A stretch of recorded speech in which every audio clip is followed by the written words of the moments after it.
8 of the FUT Weekly podcast. This is a content episode and a little bit of a different one today. I am joined by only Josh Excels. Hello. Yeah, it's good to be here, Ben. We used to have like cozy pods when it was 3 of us, and now it's just 2 of us, and this feels more like an interrogation. Yeah, or an interview or something, yeah. And yeah, I mean, whether this is because this is what we intended or because we had a late dropout, we'll leave the listeners to work out. But what we are going to do in this episode is talk a bit more about probably our own experiences of the game at the moment, talk about maybe the teams we've built, the players that are highlights, and what listeners can learn from that, especially I imagined talking a bit about evolutions, as we've had some particularly big evolutions recently, actually. So yeah, I know people often ask for that sort of thing, so it's a good opportunity to do that. But we will cover some of the usual bases. But first of all, we have last week's pound for pound to choose. We'll see whether we can get a unanimous choice between us. We had 𝗵𝗽𝗍, Rodman, 𝗵𝘃𝗀, and Sam Kerr all birthday. We could just rule out the ones that we chose potentially. Or, if you're happy to go with Sam Kerr, I'd be happy to go with Sam Kerr. I've heard people have issues with her, Oh, really? Well, I mean, I'm joking. Yeah. Do you know what? I like the 𝗵𝗍𝗍 shout. Okay, yeah. I think he's a bit of a different player in the middle of the pitch. My only slight on him is 6 play styles. But I think it's an interesting play style plus combination of having anticipate and tiki-taka in the middle. Yep. I do wish he had one more passing play style, but he's got intercept as well, so I think it's an interesting stat, and I also think 86k for a 92 rated promo card, probably not terrible. Yep. I still think Sam Kerr is really good, but she is a bit more expensive than most pound for pounds at sort of 200 and something K. So fair enough. Right, let's move on to this week's pound for pound. Who are you going to go for, Josh? Well, it's an interesting week this week, and it's been nice to just have the pick of everything. I know my choice isn't going to get taken by somebody else. And I did contemplate doing a 180 from the accusations that were thrown in my way of my opinion of Arsenal and how far they'll go in the Champions League, and choose Ben White because, they're going to win it this year. But it was easy. It got made a whole lot easier just a few days ago when the best SBC we've had this year gets released for 83,000 coins worth of fodder, but an 84 rated squad, 85 rated squad, and an 86 rated squad. And it's 𝗏𝘅 Solskjaer. Like, how is it not going to be Dreamchaser hero 𝗏𝘅 Solskjaer? Like, I completed him quicker than I completed Ronaldo. And that's not just because Ronaldo took 3 million coins worth of fodder to complete. I mean, obviously, the sentimental value is massive attached to him. But having said that, he is really, really fun to use in game. And obviously, finesse shot is broken. Obviously, 𝗏𝘃𝗀 is broken. Now he's got base 𝗏𝘃𝗀 and he's got finesse shot plus. He's got 5-star weak foot, so you can kind of just point and shoot in the box. It's actually been, and maybe we'll talk about it on the gameplay pod this week, it's been interesting having just had FUT birthday where everything was 5-5. When I use my team now, I kind of expect 5-5 out of everyone just because I used so many FUT birthday cards. And so as long as they've got the 5-star weak foot specifically, I feel much better about a player. And yeah, he is a lot of fun. It is absolutely a sentimental pick, but I mean, a really good finisher, quicker than pretty much any other Solskjaer card that we've had. I think he had a special card.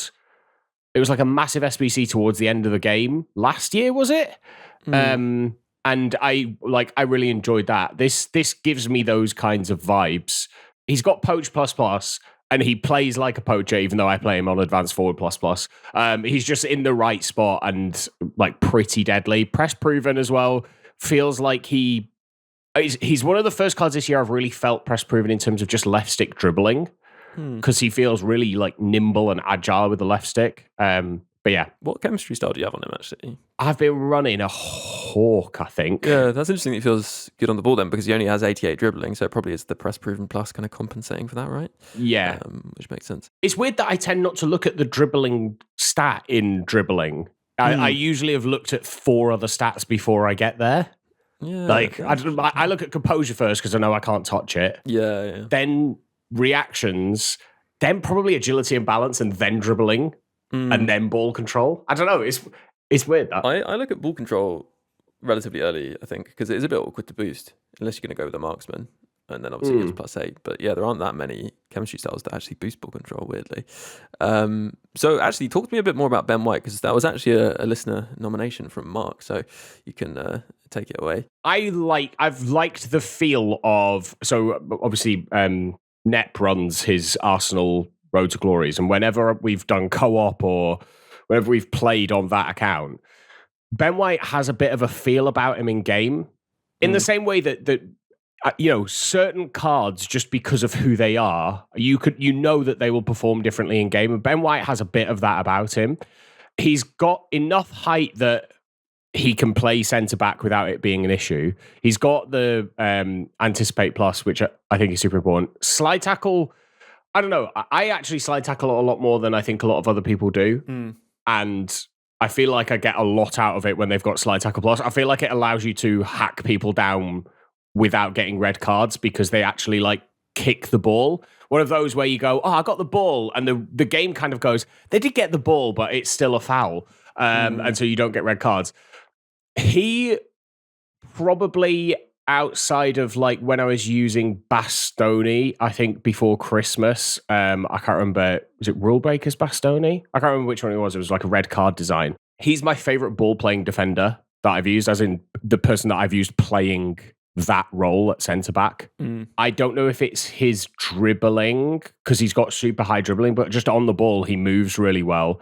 He feels faster than the like 96 pace. I've got his card up now. 96 pace with a shadow. Like he feels, because I feel like a lot of people need close to max pace now defensively, especially as we're seeing kind of lengthier cards up front. And he's just very, very good defensively. I also just think there's a lot of value in 100k SBC for a card that's already 91 rated. I think they match up reasonably well against Real Madrid. I am doing a complete 180 turn here because I kind of joked about them not getting past PSV. But I think they match up quite well against Real Madrid, just because I think if they'd have struggled more against Atletico and like a proper deep Simeone block, because that's what Arsenal are struggling against at the moment. And so I could absolutely see them having like a day of it at the Emirates and going through. And maybe I'm using reverse psychology and hoping that, it's the opposite of PSV and they get done in 7-1. But I do think that if they then get through that, with Liverpool now out, PSG are good but are a young side. Is that going to get to them as they get towards the latter stages? They're playing Aston Villa in the next round. It's not like it's a completely stacked side of the draw. So you could easily see him work his way up to a 93 rated. It's weird because we rode to the finals. We don't actually know we know what the path is, but because we've not had a promo on it, it's a bit of an odd one. So I think he won't have get there because he's already got the +1 for the winner draw out of round of 16. Then there was also qualify for the quarterfinals, which he will also have skipped. So he's now got a +1 for getting to the semi-finals with 1 skill move or weak foot, +1 play style plus if they get to the final. Yep. And then a 96 overall card if they win. Now, I don't know that they'll win, but I think he could easily get the +1 overall. And I think that would make him like a pretty solid Premier League centre-back. Yep. I think it's a good shout. In terms of actually my own pound for pound nomination, I do think there are actually quite a few like decent options on the market at the moment that look all right value. Although there is a thing, I don't know whether you felt this, but it feels like the number of regular playstyles that players have is kind of lagging behind Evos quite a bit. Like if I look at the Evo players I have, they often have like 3 or 4 more regular playstyles in exactly the right areas that I want them, because I've had the ability to kind of choose to some extent. Whereas players on the market just, they're like 3 or 4 playstyles behind and don't necessarily have the ones that I particularly want, or you have to be a bit more particular. So that is a bit of a limitation. But that being said, and actually partly for that reason, I don't know, I'm really tempted. I know it sounds crazy because he's 1 million coins. Whoa. I'm quite tempted to nominate Dembele. And it's essentially because what have we become? I know. I don't really want to nominate him, but I just feel like if you're looking for someone who actually is kind of gonna, not kind of, but is going to last you into team of the season and still be really effective then, and not willing to spend the kind of 5 million coins in fodder that 𝗏𝗏 is going to cost you, I actually think he just is going to have that kind of longevity. And also he does have quite a few regular play styles. Like he has Relentless, Trivella, Quick Step, Trickster, Flair, Technical, and Pinged Pass, and Whipped actually. But he does have Rapid Plus and Low Driven Plus, which I think together on the wing are just such a lethal combination, especially with him having, the 5/5 as well. So I don't know. I think I feel dirty nominating him, but I do think there aren't many SBC players that are going to last in your team, and he will. And I would also say the other player, of course, that will last in your team is that 𝗏𝗏, and maybe we should move on to him. See, unlike Dembele, he has some very, very high-rated squads. So Dembele has quite a few 88s, but just the 2 89s, which I think make him much more completable. But that is the big thing, isn't it, with this 𝗏𝗏? He obviously looks very good, but there are a lot of those very, very high-rated squads that you'll need to complete. Yeah, I mean, I don't know about you, but 591 rated squads isn't something I would submit lightly, even at this stage in the cycle. And they're what, like 500k value each or something like that? Yeah, but especially when 2 of them require Team of the Weeks. How unnecessary was that? Like, just leave it. Like, why are we adding Team of the Week requirements in there? I didn't understand that at all. Yeah, it is something we have talked about in the past about when we look at the value of an SBC. It's very difficult to compare coin price to actually how difficult it is to complete it or how much it would cost you to complete it, because you could have 2 million coin SBCs and one would be much more completable than the other because it was just a load of 84, 85, 86 rated squads. And actually it's more difficult to generate the fodder for a 291 rated squads. So when I saw the SBC and I saw the loan was an 86 rated squad, the things were in trouble. And when you know how many squads it is and you get to the 9th squad and you're at an 89 already, how do you quantify 3 playstyle pluses at this point in the cycle? How do you do that on a card that is traditionally been the most overpowered card in the cycle? How do you do it on a card that can play anywhere in the midfield, really, and you're going to get a lot out of him? He has the most used cam role. He has 2 of the most used centre mid roles and probably the second most used CDM roles as ++. And so he is the Swiss Army knife. And if we're talking about cards with longevity into the cycle, he's going to have that because he can pass the ball really well. He's going to be able to hit Trivellas just fine. And that's all you really need from someone who's going to be playing cam. Like, he doesn't have finesse shot as a base playstyle, but I'm not worried about that. He's got power shot. Tiki-taka's brilliant. Though, does he? Which I think is a bit of a shame if you want to play him cam. Or even a bit deeper. It is, although I do think you can alter your playstyle and use pinged plus a bit more, especially if you're someone who builds up the play around the edge of the box. Yeah. He's got defensive playstyles. Personally, I would probably be using box to box because I think that you get the most out of tiki-taka and pinged in that role. Yeah, I would say he is actually better suited to maybe a more defensive role. Just because he has quite a few of the defensive playstyles, doesn't he? And Ping Plus is, I think, nicer, a bit deeper. He doesn't have Anticipate or Bruiser, but to be honest, because of his size, physicality, etc., I don't think that's going to be as big an issue. No.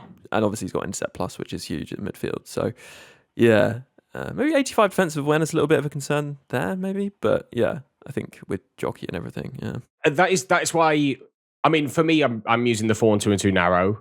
I can't see myself using him in the DM role. I think I would feel like that was like a waste. DM, that feels wasted. Yeah. So he would be one of my centre mids on box to box. Because I think you then get the most out of him defensively and having that kind of in-game shape there. Yeah, he's a weird one because I'm not doing an 86 rated squad to test out a player, and so I've not actually used him. I can do him most likely. Like, I was having a look at my club and I've got, I think it was 98 players of 91 rating or above, or 90 rating and above, that I'd be happy to put in, which covers off pretty much all of those squads. I think I'd probably need maybe like one or two others, but I've got cards that are so much higher than 91 rated as well. I might be able to just do him, and I can't work out if that's how I want to play the game this year, because it would be one hell of a commitment. Yeah, I think my kind of feeling on these sorts of SBCs is when you're looking at 2 million coins plus for an SBC, it sort of needs to be someone that you care about, I guess, beyond just gameplay. And I know he is really good and he'll stay in people's teams for a while, but that's still essentially stopping you completing other SBCs further down the line, which might be appealing. And I feel like, personally, I would feel obligated to play the player when maybe that isn't the best thing to do. Let's come to team of the season, and then at that point there are better players potentially, actually, but you continue playing the player because he was so expensive. And actually, I think if there's someone that you really like, you do that and you wouldn't feel like that was a problem. But if they're not necessarily someone you're a particularly big fan of, then it can feel like a bit of a white elephant, if you like. So yeah, I don't know. Just to push back on that, my only question would be, when in the game cycle will you get a player that would perform equally or on a par with this card that is going to be affordable / packable for someone who can complete this as an SBC, or someone who doesn't buy players? So like, I don't buy players. I will tend to only ever use first owner players. Maybe I'd buy someone to test them out, but generally, if a card's in my team, it's got to be first owner. When do you think I'm going to get a card on that level in this cycle? Because I don't think it would happen before June. And one thing I would say about 𝘭̀lit is I think he's a bit of an exception in terms of being so versatile that there is less concern there for me as well. Like, as you said, you've probably got, I think realistically, longer term, probably two positions. It's like centre mid and CDM. I don't think you're going to end up using him at cam. But, if there's suddenly an aerial meta, then maybe, the late run Get Shadow Striker. Yeah. Well, yeah. I mean, Shadow Striker ++ is sort of like a striker to some extent anyway. So, yeah, I mean, there is opportunity there. And he could be really helpful defensively in terms of the aerial plus in that situation as well, from corners and things. So I think he is a bit of an exception. But he is also exceptionally expensive. So I don't know. There's sort of a bit more argument there. And I don't know. For some people, it's like, oh, like this is an incredible 𝘭̀lit. I don't often get an incredible 𝘭̀lit during the cycle. Why not go for it and do it if you've got the fodder? And I think when you're looking at a very, very kind of top tier of SBCs, there is kind of more argument almost to do them than others. So yeah, I think we'll leave it there. We'll come back in just a second to talk more about Dreamchasers overall and also EVOS, etc.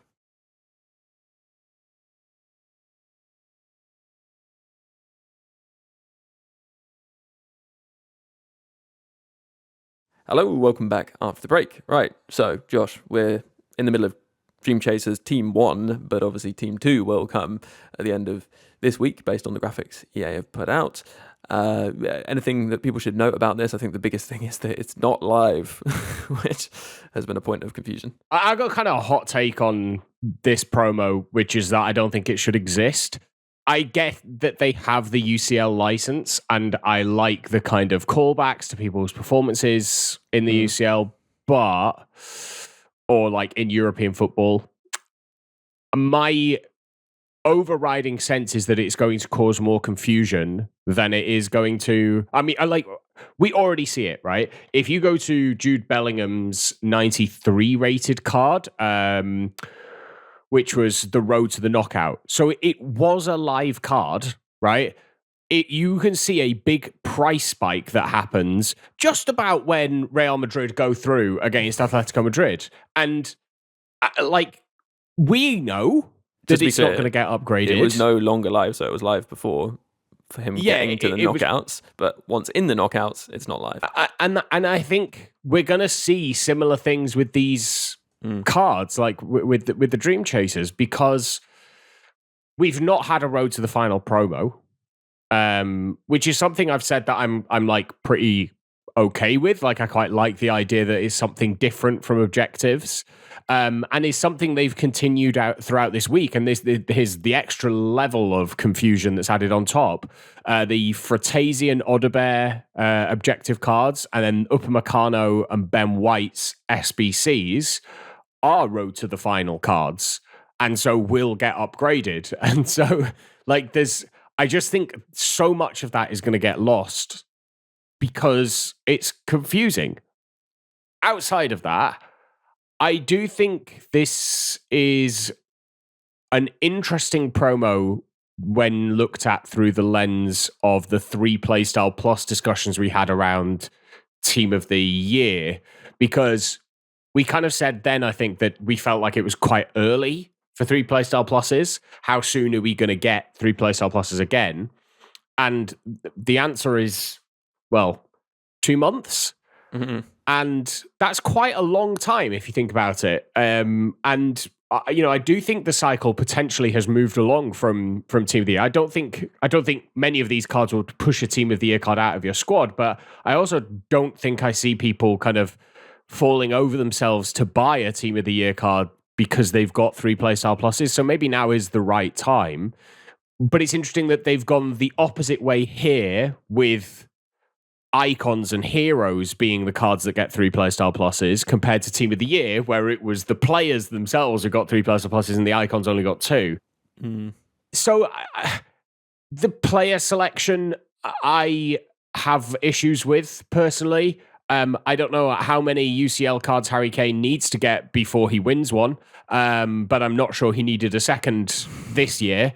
And like, even 𝘬𝘬𝘦𝘀, I know that he's kind of a fun player, and Arsenal fans are probably very happy with the fact that he's got a special card, but it wasn't that long ago he had the Future Stars Academy player. And so if you really wanted a 𝘬𝘬𝘦𝘀, you've probably already got one that's quite good and is one you'd maybe still be using. So I think throwing in now a promo one feels a little bit unfair. And I don't know if it's because he's in a position that is kind of oversubscribed in terms of, we've got Mo Salah's got the Player of the Month SBC, and we've got we've had a lot of good like right wing evolutions. In fact, the Team of the Year evolution was right wing, but his price for a 93 rated Premier League card at right wing is only 375k. That feels low to me for a card that's that good. And I just think it's because, as I say, if you've got a 𝘬𝘬𝘦𝘀, you're going to be moving your old one out. I'd have potentially been more excited to see like a 𝘭𝑪 I just there are areas like that where I don't know what to make of this promo. I don't know if you feel the same. I just don't know what to make of the promo at all. The card design's lovely. I think the card design looks sick, but I agree. It looks really good. I feel like it's tricky whenever EA do a campaign which doesn't have an extra hook beyond just being good cards. They kind of struggle a little bit, I think, and that is kind of what has happened here. The evolutions, I suppose, have been pretty powerful in some ways, and I think that has maybe got some hype going when the actual kind of campaign content maybe hasn't been anything particularly special. But it's interesting your point about player selection, because actually the boy Soviet Neil, he wrote in and said, 𝘭𝘪𝘐𝗿𝗓 and I were just discussing how poor, lazy and repetitive the promo icon and hero selection has been this cycle, with many icons and heroes lacking even a single promo version while others are still on their third. In an otherwise very enjoyable cycle, this has been a real negative for me. Any thoughts from the pod on why this has been so sloppily handled? I can't think of a single excuse for why every icon and hero shouldn't have been represented by at least one promo item once we reach for birthday.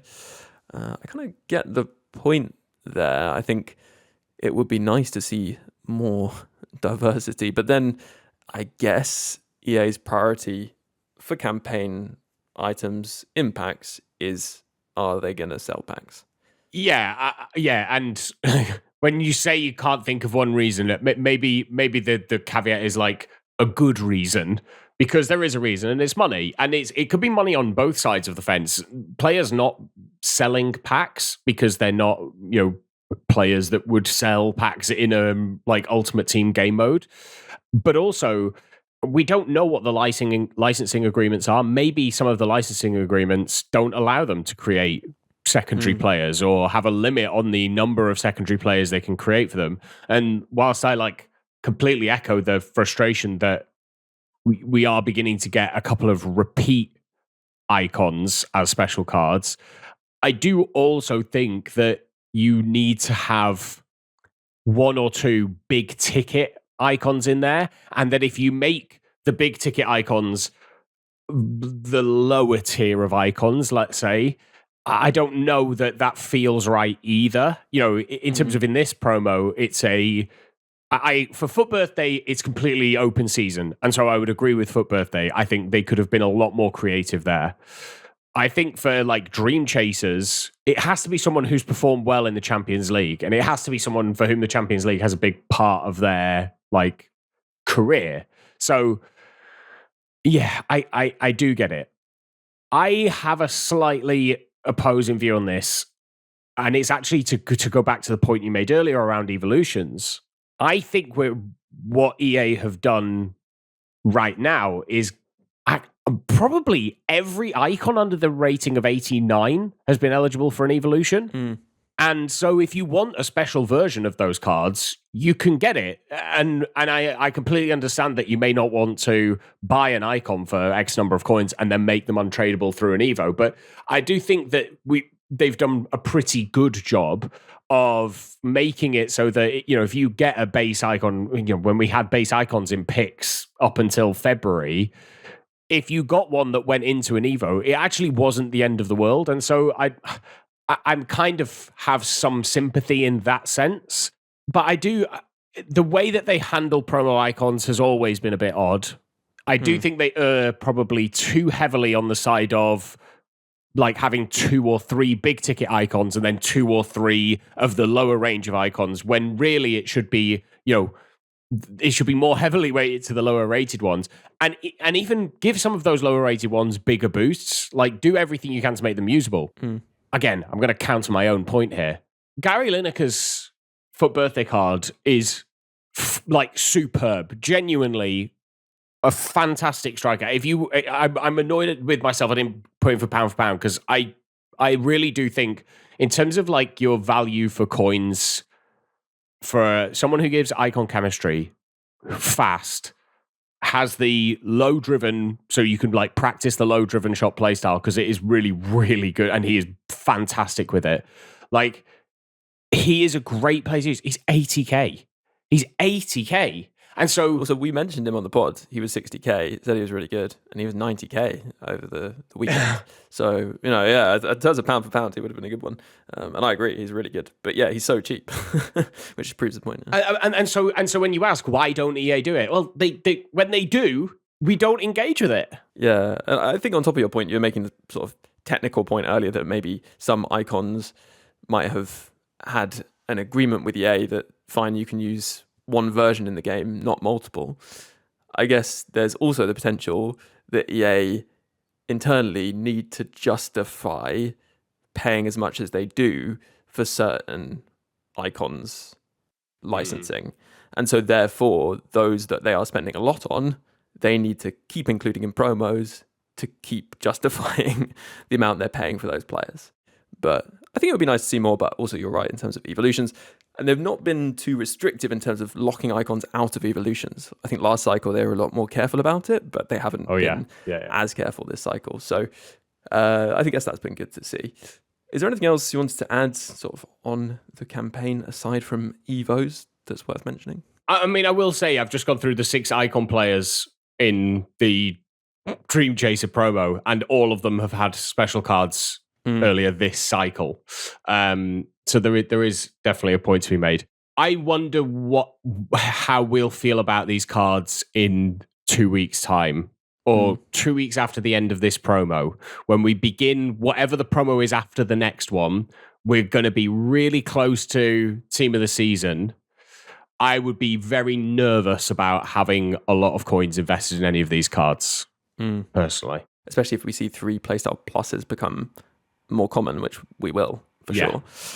I would agree with that. I have to use that Harry Kane at some point because he just looks unbelievable. I mean, I've used, I think, 3 special versions of him this year. Obviously, the Team of the Year SBC, which I still think holds up really well.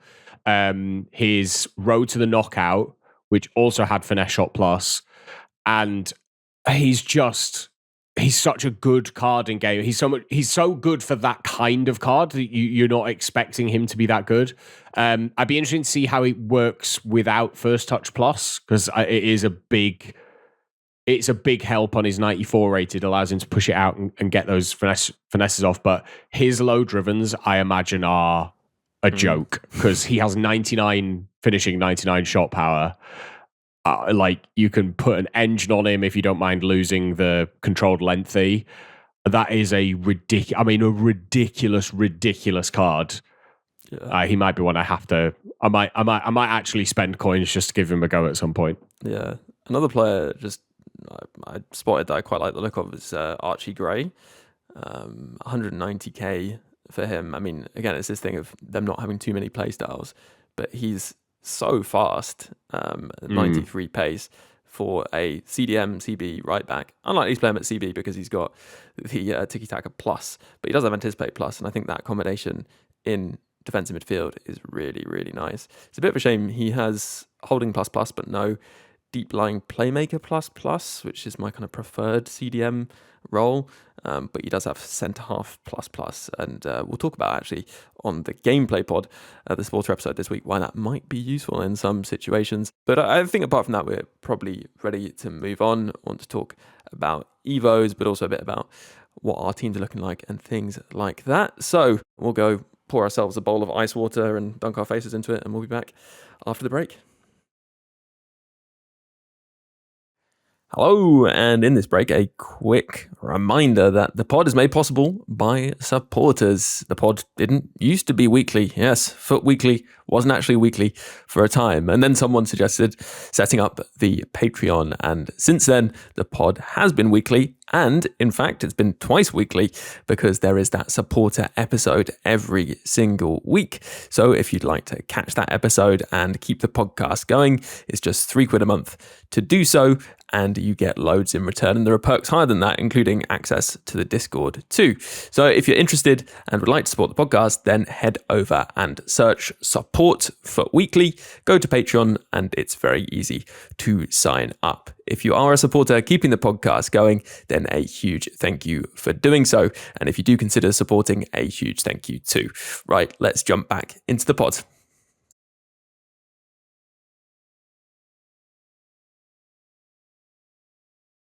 Hello, welcome back after the break. So let's talk about our own squads, I guess, in a bit, but also evolutions. We have had another one of these 500k coins, 1000 FC point evolutions. Do you, Josh, think this is good value? No, it's not worth it at all, I don't think. Especially not from a coin perspective, I don't think it's worth 500,000 coins. I mean, not least because we had a 3 playstyle plus evolution for Team of the Year, and that was also 500,000 coins. So does it still hold that same value? I think maybe quite a lot of the value in this Evo actually is in the players that you can submit into it, rather than necessarily the fact that it's good on its own. Now, would I be buying a million coin plus card and then making them untradeable and paying 500,000 coins for the benefit of doing that? No, I don't think I would. And I would caution against looking at, I don't know. I mean, if you look at the player page at the moment on foot.gg, it's just full of promo players that are extinct for one. You've got the total rush Ronaldo is extinct at 300k, so people are paying 800k for Ronaldo. I mean, when you compare him to his 93 rated SBC. I mean, it's not bad in terms of coin cost. I don't know. I would slightly disagree that it's not good value. Basically, you just have to be willing to forfeit that much coin value into the abyss. But the players that it is producing, I would say, do have a higher value than that, especially when you consider the kind of cult status of some of the players you can put into it. And the fact the playstyles are pretty meta. Obviously, if they already have a playstyle plus, you're stuck with that as one of the three, which for Ronaldo, actually specifically, considering Power Shot Plus isn't very meta, it is a negative compared to Low Driven Plus, which is better. So there's that to factor in. But I think that actually the value is quite okay in terms of coins, and it's maybe unfair to compare it to what was a ridiculously good value Evo at Team of the Year time. And also at the time, we didn't really know that 3 playstyle pluses wouldn't become very common until like 2 months later, or even later than that. So I guess that was very, very good value. I mean, it's still a lot of coins to put away, but it was very good value. Or it was, I think it was very good value. But this one isn't, I would say, very good value, but I can see the argument for it being value. But then I think if you look at the FC point cost, sadly, that is very good value because... Yes, I would agree that. £8 or whatever it is for a kind of top tier striker is good. And it kind of makes me think, I feel like, starting to think about Evo's like, if we can't do packs, this is the way we're going to be making our money, isn't it? Let's be real. Because there was talk before about, if they didn't have packs, how would they make their money? Well, maybe it would be a catalogue where you could buy players. Realistically, that's pretty dull and nobody really wanted that. But I think this is where they'll probably see things going if they can't sell packs. And these types of Evos, I think, are what they'd be looking to kind of do, essentially allowing people to purchase players, but it's not a player specifically. It's, whatever player you want to put into it at a certain level for a certain price. And I don't know whether I like that. I don't know whether it really feels what I imagined Evolutions were about, but it seems to be the way things are going. The problem I feel with that is I think there would have to be another level. As you say, if they weren't making money through Evolutions, if they weren't making money through packs and were doing it through Evolutions, I think maybe there'd need to be another mechanic within Evos, like maybe even a kind of like loot. I mean, if we're going to keep going with loot box system of like, you might get the best Evo for that player, or you'll get a middling Evo for that player. Like, I wonder if we'll go down that route and you can pay to improve your odds or whatever that ends up being. Because I agree, I am worried about the path of Evolutions in general. I mean, the last 3 Evos cost 710,000 coins. The last 5 Evos cost 860. 4 of the last 5 are paid. I feel like we're heading in that direction. I don't know that I like it. I can see a situation where we just don't have free Evolutions anymore outside of objectives. Like, I would surprise me if they didn't do Evos that could bring a player up to a certain level, but maybe not up to the power curve for free. I think that you would think that would help them sell paid Evos if they had that. Maybe. I do think it is worth saying, and I think you've kind of pointed out. I kind of mentioned it in when you asked me about the cost of it, and I think the cost of these Evolutions is more dictated by who you can put in.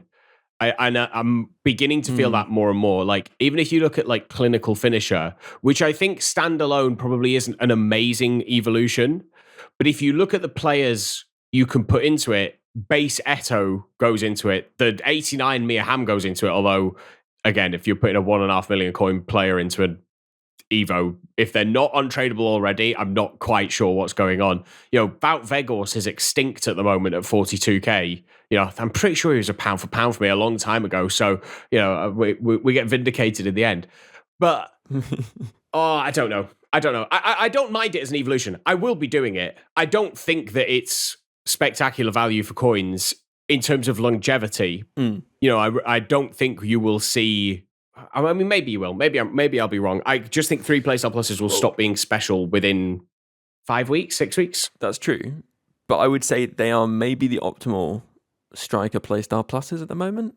I don't know whether you'd agree with that, but I think that depends on what other playstyles you have. And that is one thing I would probably highlight with the Strikeforce Evo is that it only gives 3 playstyle pluses. And so there's no, if you've got a card that you're wanting to put in, if there is an ability for you to add other playstyles and still get them into Strikeforce Evolution, I would strongly consider doing that, because you won't be able to Evo them again until probably post Team of the Year. I can't see a 94 rated card being even in just add a playstyle kind of Evo. So especially for those lower rated ones. I mean, it's clearly captured the community, because as I say, we've got a brand new promo with loads of cards in it. But if you go to the popular player page on foot.gg at the moment, it is the vast majority of it is cards that fit into this evolution. I mean, if we want to talk about it, we spoke about the Streets Won't Forget evolutions. That 𝘰𝗍𝘍 𝗪𝘠𝘀 looks pretty fun through Versatile Goal Scorer and then Strike Force. Yeah, that's interesting. Yeah, it does look really good. And actually, the other thing about these, you pointed out, they're just giving the playstyle pluses. A lot of Evos, which has been really good, have given the regular version of the playstyle plus if you didn't get the plus. This one doesn't. And I think considering we don't have that many ways of achieving low driven at the moment, which I think is an increasingly important playstyle, or pretty important playstyle, that is a bit of a shame, and it's something to look out for. If you haven't already put this player through maybe another Evo along the way, you may well miss out on having low driven at all, which is a bit of a problem, I think, for a forward at this point, considering it is very good. The other thing is, Clinical Finisher was 150k coins and 800 FC points. Strikeforce is 200 FC points more, but is 350,000 coins more. So it is interesting that they've kind of really gone, look, Strikeforce, we're going to make this very appealing to spend FC points on. And I guess that is something they're probably willing to do here and there to try and encourage people to spend and kind of get people over the line to spend in terms of microtransactions on the game. And I did want to say that I know a lot of people don't want to ever add points to the game. I think it's important for some people to stay away from adding points to the game at all. And, if that's something you stick to, the Road to the Glory ethos, you should stick to that, even though I know it can be very tempting and it is very justified in many ways to spend FC points on evolutions. But if you are going to do that, I guess you might have to really set yourself a very hard rule that you're not going to spend those FC points on packs, for example. And I think that's something that people may end up getting sucked into. So I just kind of warn against that temptation. Yeah, you don't want it to be the gateway FIFA points into spending in the store, because the biggest difference is exactly what you're getting from this Evo. I mean, unless you are 𝘵𝘀𝘍𝑒𝑚 in the Discord, who paid for the 250k Winter Wildcard Evo and didn't get one of the playstyle pluses. But as long as it works, you know exactly what you're getting. So I do think there is a big difference. If you're somebody who stays clear of the store because you don't like it, because you feel like it's erring on the side of gambling, then this is a genuine alternative. Whether you want to support the business practice of making it very expensive with in-game currency but very cheap with the paid for currency, that's a different question. I did at Team of the Year, and I could probably see myself doing it again for this one. It definitely will change my answer to the question: how are you going to use your FC points when we do the Ultimate Edition next time? Because I mean, if I can save myself, what would it be? 4 million. 3.5 million coins throughout the cycle, whatever it may end up being, it's probably going to be worth it in the end. Yeah, actually 2-something million, I think it would be, right? If it's 4,600 FC points you get. Oh, yeah. Yeah. 4 points. Still a lot of coins. 2 point something. I mean, that's if they stick with 500k as a hard limit for the cost of Evos. It could go even higher. Yeah, we should just highlight though. Actually, before we do, 𝘬𝘍𝘍𝘀 is another paid Evo. This one's a bit meh for me. I think Technical Plus and First Touch Plus just aren't super appealing. But I guess if you have a player with other playstyle pluses, or you really like those, it's not bad. But again, it is a paid Evo. I think as we head towards the 3 playstyle plus era, increasing a player above the level at which they can be evolved, but only having 2 playstyle pluses, that's starting to become a concern, I guess, Josh? Yeah, it is. I mean, it's been something that's maybe slightly gone under the radar, which is that Evos are 89 rated and higher now. We had a lot of them boosting to 89, and then we had a lot boosting to 90. And so it was clear that 89 was going to be the next kind of port of call. But Strike Force boosts 90 and boosts 90 rated players. So actually, is 92 that far away in terms of being able to add that 3rd playstyle plus? Maybe not. Maybe it wouldn't be. But yeah, it is. It's definitely something to consider. I do think there's maybe a slight problem in that 𝘗𝘃𝗧 is a free Evo for defenders and is pretty good. It's pretty good. But if you look outside of that, you've got Clinical Finisher, Certified Magician, Goat Behavior, Strike Force. The Stars Harvest was an interesting Evo that maybe we should talk about, which was at the end of Foot Birthday, was a left mid to left back one. But even Spin Cycle, Flash Step, so many Evos for that forward line at the moment that it does feel very incremental in the improvements. And if you're running an Evo team, it's just, do I have a player that fits and looks good and feels worthwhile in this? So yeah, it's an interesting Evo Goat Behavior, but not one I'd be falling over myself to do. Yeah, exactly. And I mean, yeah, I think protecting some of your players, your Evo'd players, or even just, I guess, regular players from going above 90 while having 2 playstyle pluses, I think might be worth doing. That being said, we were saying a lot of them have been paid. I think 𝘗𝘃𝗧 is a really, really good Evo, actually. I mean, it's free. It gives, of course, Intercept Plus, which is a great playstyle plus for a defensive player. It gives a really nice all-round boost. It gives Defender Plus. It gives Weak Foot. There's a lot to like about it, I think. Yeah, and we need more Evos, I think, in the back line that make defenders better. I think we've gone through a bit of a period of we had about 4 Evos in a row for wingbacks that was just making them better at a position that wasn't wingback. And that became a bit frustrating. So it's nice to have just a proper centre-back evolution.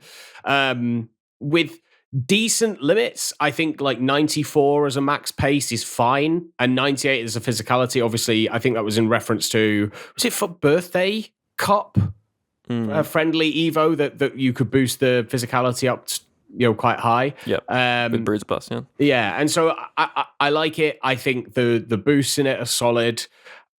Centre backs are kind of a weird position in the game right now. I worry. I think we need maybe a few more high tier centre backs because I'm beginning to struggle a little bit with the 5-star-ness of everybody in attack. So yeah, I'm glad that's there. I'm glad that it's free as well. It definitely does help. And whilst I've just said I wasn't a fan of all the defending Evos making players better at not defending, Stars Harvest is actually really good for creating a good left back as well. Even if some of the players you can make good left backs are really bizarre. I've seen a few Neymar jokes in there.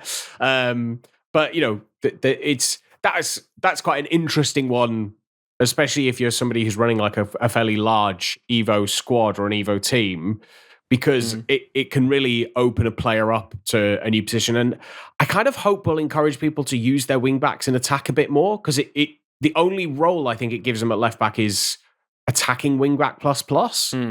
And if you're using a left winger to go in there, they've probably got good attacking stats as well and more attacking play styles. So yeah, definitely.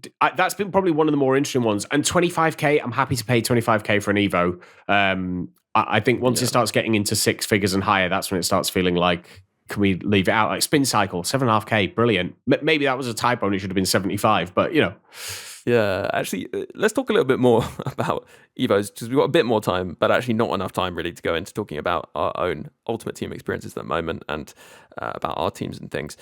I think we'll cover that a bit on the supporter gameplay podcast this week. I think that would be interesting. So, if you're not a supporter, do sign up, support the pod, etc. Just search support for weekly. But, Josh, I did want to make a point, something that I found to be very important in terms of evolutions is, and this relates to the Evo you were just talking about, actually, Stars Harvest, which gives left back.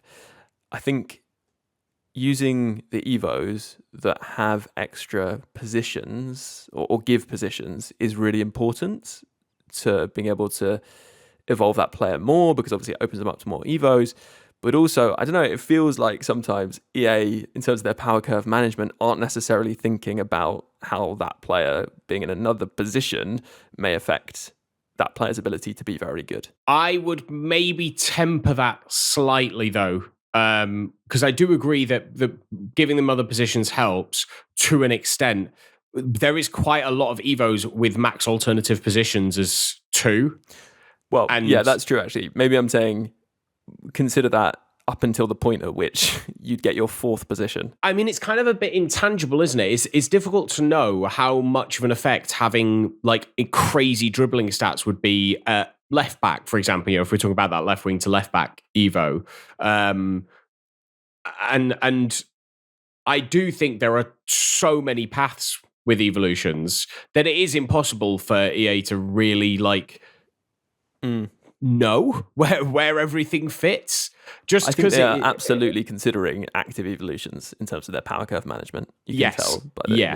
But I think beyond that, I think they must only be considering a selection of commonly evolved players, or potentially, I guess, past SBCs and things like that, right? Yeah, I would imagine that they concentrate on the meta players. Which of the meta players, which of the players people want to evolve, is this going to hit? And I don't think it's a surprise that 𝘃𝗲𝗏𝗏 and Mendy both fit in Evos seemingly for about 8 weeks in a row without there being a time where they didn't. And that was why 𝘃𝗏𝗏𝗏 was so expensive for so long as a base card.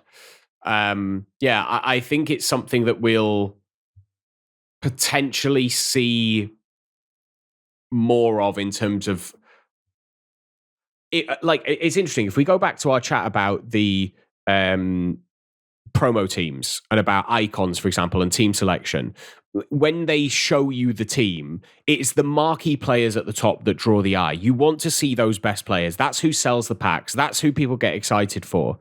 And I wonder if there is a thought when they're building these evolutions of who is going to be the marquee player? Who do we want for people to see? Who are we going to suggest on the page when they look at this Evo in the game, or when foot.gg tweet all of their best Evo selections, or when Net makes a video on which are the best Evos for this?